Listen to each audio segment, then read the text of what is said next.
Good afternoon to you. I am known occasionally to leave things to the last minute, and true to form, I do need to do one or two last minute things before Christmas. Now, of course, you'll be watching this after Christmas, so I hope you have had a bloody awesome one.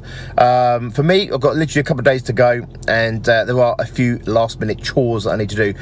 One of which actually is to head over to the post office depot and collect all the Amazon parcels that couldn't be delivered because we weren't here. We were up in London, having a couple of days, a couple of nights away before the Christmas crazy starts. Anyway, so I've got to go and collect some parcels. I've got to nip out and get one or two last little stocking fillers and one or two extra little presents and everything else. I'll come back to you and I'll share some wisdom with you. I know your mind might not be in business or it might not be in personal development. However, I'm going to share some shit with you anyway. Hope you had an awesome one. Hope you had an awesome Christmas. I really mean that. And I'll talk to you in just a little bit.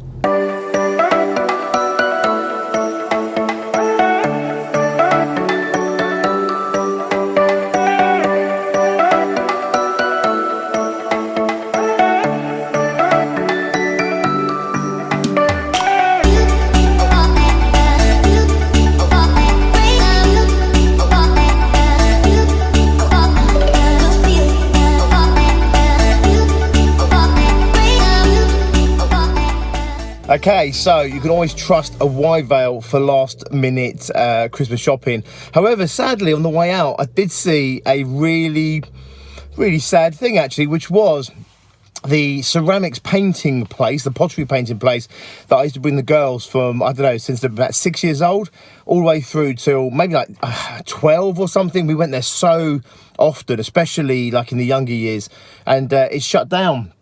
It's completely gutted, completely empty. So obviously, it is ceased. It is no more, and it breaks my heart actually, because it was such a lovely little independent business. I loved the guy that owned it. I loved the people that worked in there. We went back there, I don't know, a couple of years ago or so, maybe something like that, maybe 3 years ago. And he was still there, his daughter was still there running the place.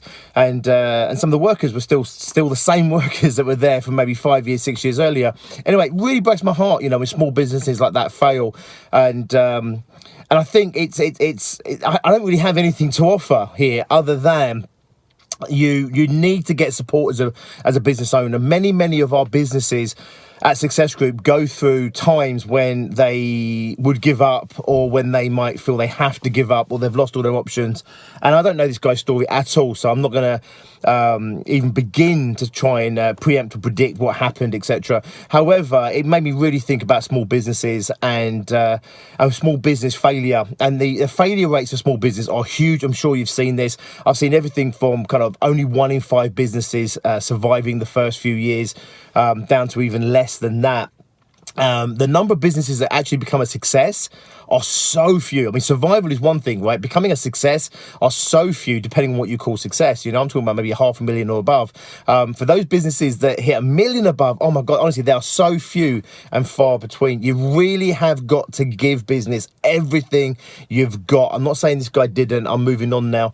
But as a business owner, you really have to fight like crazy, initially for survival, then to thrive, and then ultimately to succeed. You also have to keep fighting.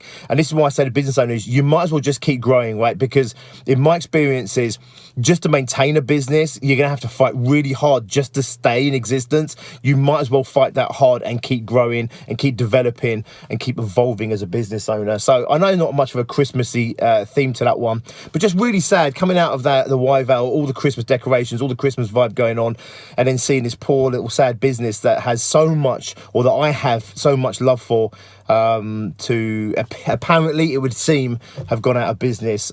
Breaks my little heart, and it makes me think about all those other little businesses out there that get out of business. Listen, sometimes I can say some really harsh shit, you know, I can say some really harsh stuff. One of my key philosophies is small businesses don't fail, their owners do. And I know that's bloody harsh. The reason I say that is really simple. It's just so you take total and utter responsibility for the success and or failure of your business. And I'm telling you now, just because you're succeeding today, if you don't keep fighting for it, doesn't mean you're going to be succeeding tomorrow. And I'll tell you what, it doesn't even mean you're going to be in business next year. So you have to keep fighting. I don't mean sitting there saying, put them up and taking on the world. What I mean is you just have to fight for what it is you want. You have to fight for your piece of the market share. You've got to get up early. You're going to have to work hard. You have to do uncomfortable shit. You're going to have to do the stuff you don't want to do. But if you do, you've got a chance. Your business has got a chance, not only of surviving, but of thriving and truly becoming successful. Anyway, on to the next place. I have to go now and pick up some parcels, my Amazon stuff, and then I'll get back to you in just a little bit.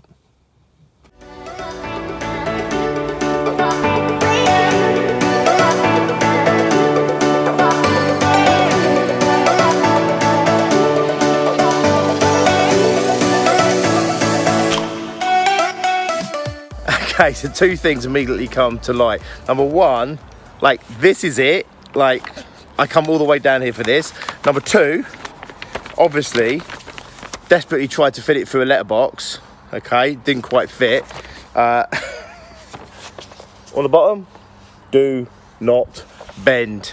I hope there's nothing particularly valuable in there for Tracy, because this has most definitely been bent, and not only that, has been shoved and shoved and shoved at a letterbox in the vain attempt, I'm assuming, of getting it through. Anyway.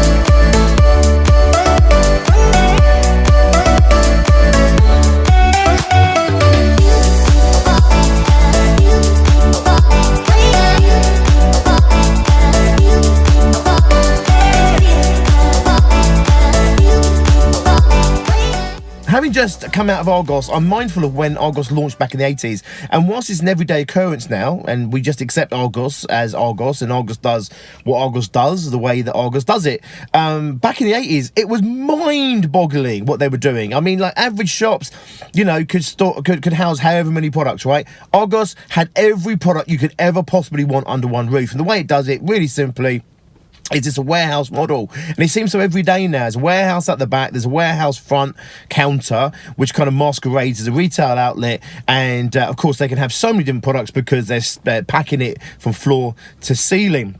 However, here's the thing. We assumed back then that every shop was going to have to follow suit because it's such a revolutionary way of doing retail. However, what's happened, everyone else has kind of continued doing what it was doing, and Amazon have just carved themselves a little niche in the marketplace, and they've kept their position in the marketplace, and are still going really strong today because they still continue to do it different. What's interesting is nobody else followed suit. So whilst it didn't wipe out the rest of the shops or change the face of retail forever, what it did do was continue to give Argos its unique position in the marketplace. And this is really important for you out there as a small business owner, reflecting back on the pottery place that obviously has just shut down. You've got to find yourself your niche. You've got to find your position in the marketplace that you can own and dominate. It might have been that Argos had radically changed retail forever, and therefore it had to continue to innovate. As it was, it just continues to occupy that space of that kind of warehouse retail outlet in the high street and in retail parks like this. Amazon, we're assuming, is going to wipe out all of retail. Everyone's been saying that. However, it hasn't happened. The shops are still going strong. Whilst they all have online presence, they still have a very much a footprint here in the real world. And so it's interesting. What will come after Amazon, right? You know, will Amazon get wiped out, or will something else come through and Amazon will have what, you know, the piece of the market Amazon has, and Argos will continue to have what Argos has, and, you know, Matalan will have what Matalan has, etc., etc. But the message here is really, really simple. I cannot predict the future, but one thing I can predict is that if you are doing it the same as everyone else, and you're selling the same as everyone else, the same way, and giving the same experiences as everyone else, you're going to be mainstream. If you want to carve yourself out a little bit of a niche, especially if you want to raise your prices, and you want to get known and everything else, it is much, much easier to take a very small segment of the market, or do what the market isn't doing differently in a way substantially enough to separate yourself out from everybody else. Do that, and not only will you survive, you will thrive and be successful. Continue to innovate. Don't always follow the norms. Don't do what you've always done. Don't do what everyone else is doing.